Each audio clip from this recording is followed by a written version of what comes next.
अस्सलामुअलैकुम वरहमतुल्लाहि वबरकातुहू। कुरान का पैगाम यूट्यूब चैनल में आपका स्वागत है। आजकल कुछ लोग इस झूठ और इस गलत बात को बहुत फैलाने का प्रयास कर रहे हैं कि कुरान में यह लिखा है कि धरती चपटी है।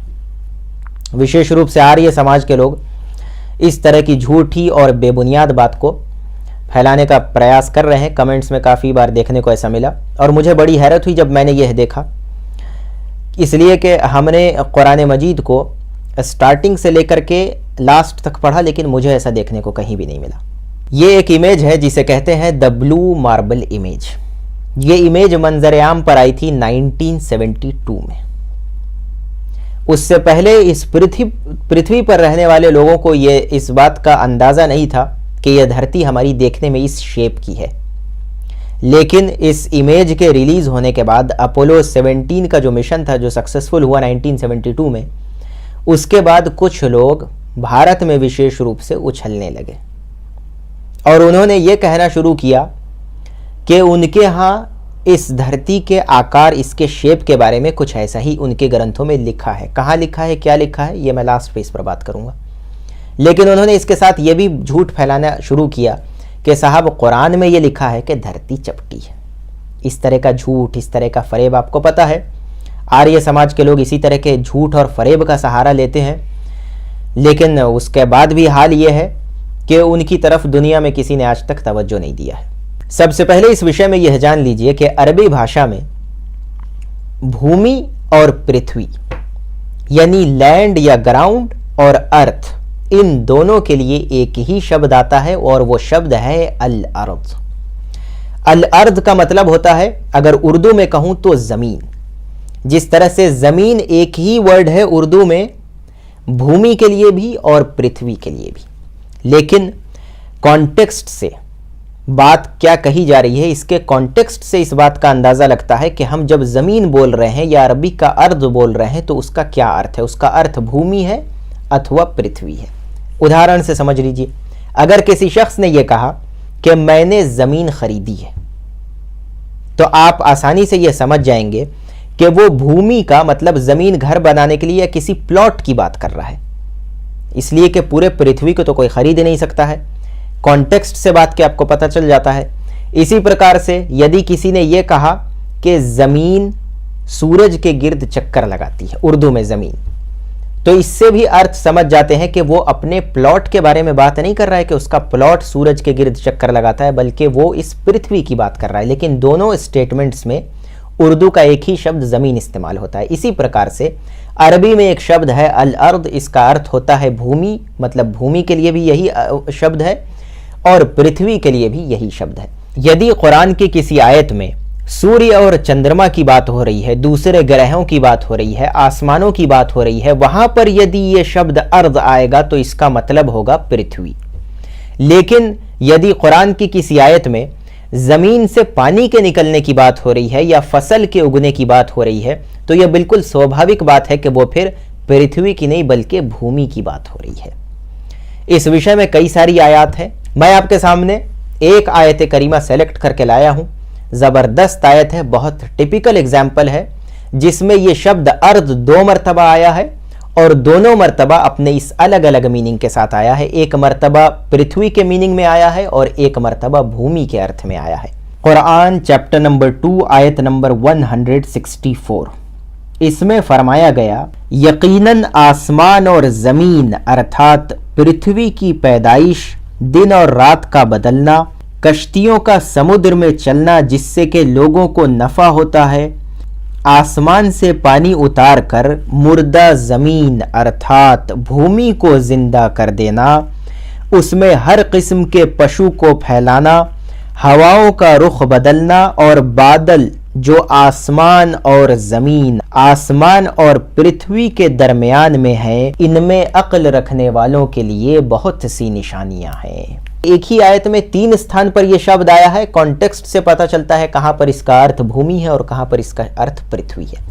इसी प्रकार से और भी आयत रखी जाती हैं। जैसा कि मैंने आपसे कहा कि यह शब्द अर्थ कुरान में कई बार आया है। एक और एग्जाम्पल आपके सामने रखता हूं, जिसमें कहा जा रहा है चैप्टर नंबर 2 आयत नंबर 22 में, अल्लज़ी जअल लकुमुल अर्द फिराशा, ये शब्द फिराश यहां पर आया है। इससे भी लोगों को बेवकूफ बनाने का प्रयास किया जाता है। इसमें कहा गया आयत में कि उस अल्लाह ने इस जमीन को तुम्हारे लिए फर्श बनाया है। हालांकि इस आयत करीमा में जो सबसे पहला वर्ड जो नोट करने वाला है वो है लकुम, अर्थात तुम्हारे लिए। मनुष्य से कहा जा रहा है कि उसने तुम्हारे लिए। दूसरा शब्द है अल अर्द, मतलब भूमि। इसलिए कि इस पृथ्वी का जो सरफेस है वो आप जानते हैं कि 2/3 एरिया जो है वो पानी है, 1/3 जो इस पर का सरफेस एरिया है वो भूमि है, जिस पर के जीवन संभव है। पानी के लेयर पर जीवन संभव नहीं है। तो अल्लाह ताला ने इस आयत करीमा में ये कहा है कि उसने तुम्हारे लिए भूमि को फर्श, प्लेटफॉर्म बनाया है जिस पर के जीवन संभव है। यदि ये प्लेटफॉर्म नहीं होता तो मनुष्य का इस धरती पर जीवन संभव नहीं होता। लेकिन यहां पर अनुवाद के साथ कुछ लोग छेड़छाड़ करते हैं, या ये कहिए वो अज्ञानी है बेचारे, वो अपने धर्म की भाषा नहीं जानते हैं तो कुरान को क्या जानेंगे। जहां तक धरती के आकार की बात है तो कुरान ने जितनी परफेक्ट बात कही है, दुनिया के किसी धर्म ग्रंथ में इतना परफेक्ट शेप इस धरती का नहीं डिस्क्राइब किया गया है। चैप्टर नंबर 79 आयत नंबर 30 में फरमाया गया वल अर्द बअद ज़ालिका दहाहा। यहाँ धरती के बारे में कहा गया कि ये ऑस्ट्रिच के एग, ये अंडे की तरह है। आज से तकरीबन 1500 वर्ष पहले मैथमेटिक्स में इतना एडवांसमेंट नहीं हुआ था कि एलिप्टिकल या जियोस्फेरिकल शेप कह के बताया जाता लोगों से। और उस समय में लोग किसी बात को समझते थे किसी दूसरे वस्तु के संबंध में। अंडे कई प्रकार के होते हैं या कई आकार के होते हैं। इसमें भी यदि आप ऑस्ट्रिच के अंडे को जब देखेंगे और अर्थ का जो शेप डिस्कवर किया गया है उसके साथ जब उसको कंपेयर करेंगे तो आपको पता चलेगा जो बेस्ट सूटेड वर्ड हो सकता था आज से 1500 वर्ष पहले वो ऑस्ट्रिच का अंडा है।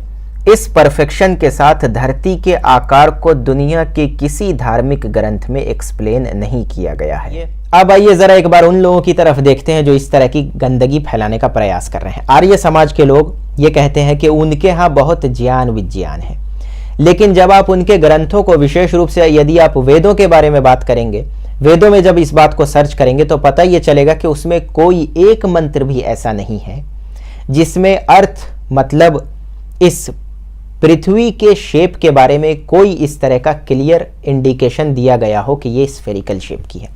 ये बस उनके अपने मुंह की बात है, बल्कि एक शब्द वो बस लोगों के सामने रखते हैं कि साहब हमारे यहाँ भूगोल कहा जाता है। हालांकि ये बिल्कुल बेवकूफ़ी की बात है। गोल का अर्थ होता है सर्कल और स्फेयर, दोनों मीनिंग में आता है। लेकिन इसके आगे की बात आपको बताऊं कि असल शब्द भूगोल नहीं है इनके ग्रंथों में कहीं भी लिखा हुआ। असल शब्द है भूमंडल। मतलब भूमंडल, मंडल कहते हैं, स्पेसिफिकली सर्कल को मंडल कहा जाता है। मंडल में स्फेयर का शब्द नहीं होता है। तो भूमंडल मतलब भूमि जो है वो सर्कुलर शेप में है। लेकिन इससे आगे यदि इस तौर पर सोचा जाए कि ये वेद के मानने वालों का ये कहना है कि वेदों में ज्ञान विज्ञान है, आपने भी सुना होगा, इस शब्द का बहुत प्रयोग करते हैं। तो जब ज्ञान विज्ञान की बात है तो इस विषय में पृथ्वी का शेप तो बहुत छोटी बात है।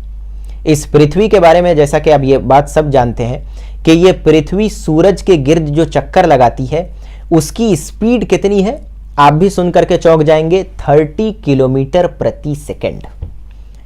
30 किलोमीटर प्रति सेकंड की रफ्तार से ये पृथ्वी सूरज के गिर्द चक्कर लगाती है। ये इतनी बड़ी स्पीड है कि जो सैटेलाइट और रॉकेट पृथ्वी पर से लॉन्च किया जाता है उसकी भी स्पीड इतनी नहीं होती है, वो भी 7 से 8 किलोमीटर प्रति सेकंड होती है। लेकिन जब लोगों का यह कहना है कि उनके ग्रंथों में ज्ञान विज्ञान है, परमपिता परमात्मा ने जिसने इस ब्रह्मांड की रचना की है उसने ज्ञान विज्ञान उन्हें बताया है, तो उनके ग्रंथों में तो इस तरह की डिटेल्स होनी चाहिए। और ये जो पृथ्वी है ये सूरज के गिर्द इतने तेज रफ्तार के साथ जो है चल रही है, या ये है कि ये जो सरफेस है, जो अर्थ का रोटेशन है अपने एक्सिस पर, वो भी बहुत तेज स्पीड है। जो अर्थ का सरफेस स्पीड है वो भी इक्वेटर पर ऑलमोस्ट 0.5 किलोमीटर प्रति सेकंड है। जितनी देर से आप मेरी वीडियो देख रहे हैं इतनी देर में स्पेस में आप हजारों किलोमीटर का सफर तय कर चुके हैं। तो जो लोग ये कहते हैं कि उनके ग्रंथों में ज्ञान विज्ञान है, उनके ग्रंथों में इस तरह की कोई बात देखने को नहीं मिलती है, बल्कि ये तो बहुत आगे की बात हो गई। जैसा कि मैंने आपसे जिक्र किया कि धरती के या इस पृथ्वी के शेप के प्रति भी कोई स्पष्ट, कोई मंत्र आपको नहीं मिलेगा। इससे ज्यादा एक्सप्लेनेशन तो कुरान में हमें मिलता है। हालांकि कुरान विशेष रूप से साइंस की पुस्तक नहीं है, कुरान हिदायत की किताब है, जिसमें इंसान को, मनुष्य को उसके रब का परिचय दिया गया है, जीवन के उद्देश्य का परिचय दिया गया है। ये हिदायत की किताब है। कुरान में शब्द आए हैं युकव्विरुल लैल अलन नहार, वो रात को दिन पर लपेटता है, व युकव्विरुन नहार अलल लैल, और दिन को रात पर लपेटता है। ये लपेटने का जो शब्द है, सोलर सिस्टम की जो ये फंक्शनिंग है, इसको यदि आप देखेंगे तो ये जो युकव्विर शब्द आया है, लपेटना, ये इसी स्ट्रक्चर में सूट करता हुआ नजर आएगा। दूसरे किसी स्ट्रक्चर में यह शब्द सूट नहीं करता है, बल्कि इसके आगे इस यूनिवर्स में जो ये गैलेक्सी सेलेस्टियल बॉडीज घूम रही हैं, इसके बारे में चैप्टर नंबर 36 सूरह यासीन में अल्लाह ताला ने एक आयत में यह कहा है कि वकुल्लुन फी फलकी यसबहून, इस कायनात में ये जितने भी ग्रह हैं, ये सूर्य है और जितने सैटेलाइट्स हैं, ये सब आसमान में अपने एक्सिस पर घूम रहे हैं। इतनी बातें जो कुरान में बताई गई हैं, ये बातें आपको वेदों के मंत्रों में कभी देखने को नहीं मिलेगी। आज तक किसी ने भी आप में से ये नहीं देखा होगा कि कोई मंत्र प्रेजेंट किया गया हो, लोगों के सामने रखा गया हो, जिसका रेफरेंस दिया गया हो, जिसमें एस्ट्रोलॉजी के विषय में कुछ इंफॉर्मेशन दी गई हो।